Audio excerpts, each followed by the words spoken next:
Food insecurity, hunger and famine remain significant challenges among families. However, even though many people wish to grow and cultivate their own food, access to land remains a puzzle for many, especially women, due to various reasons, including traditional practices and stereotypes. The religious traditional leaders of some time in our country are the ones who have the land, not just the government, for women to have access to land.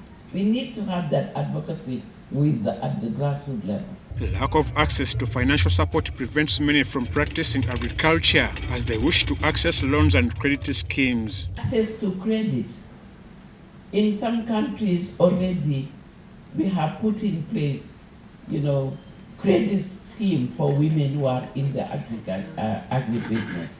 The Institute for Social Transformation and Action Against Hunger have launched the Empowering Women in Agriculture Program Uganda chapter to bring stakeholders together to support agriculture and avert these challenges. Research shows that women contribute largely to agriculture, while men mostly get involved during harvests. A narrative Rita Kabanyoro, the country director of Action Against Hunger Challenges. This initiative mainly focuses on identifying a value chain, an agricultural value chain, and positioning women at every step of this value chain. If we say we want Ugandan women to be known for cassava, we want to have a woman in the production, a woman in the post-harvest, a woman in the value addition phase.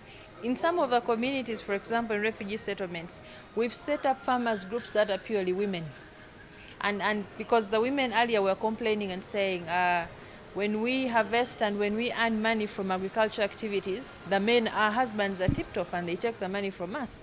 And we are saying, can we set up an entire process of value chain that is led by women? Despite harvests, many homes still face food scarcity, which Dr. Victoria Sachitoleko attributes to a lack of food storage facilities, calling for the adoption of silos. The fact that we no longer have food reserves, that is one. Two, like you had, the Teso people used to grow cassava which could stay in the ground for 2 years.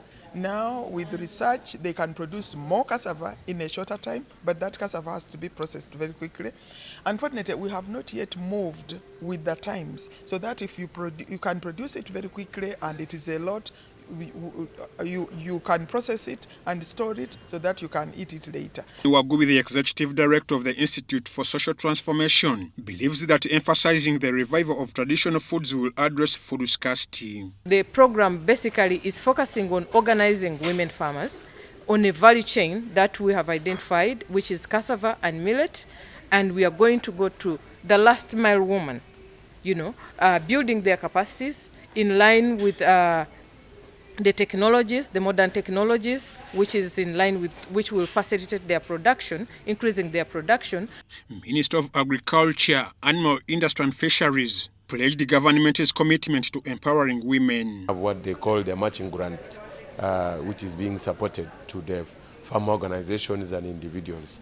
This Maching Grant is a contribution to the farmer by government, and the farmer has to give a hand by providing what is called a subsidy, providing a percentage of some of the money of the inputs and the resources which are supplied on a subsidy approach for sustainability and ownership of the farming interventions. The program is a countrywide initiative to support women in agriculture. I'm Ivan Juko for UBC.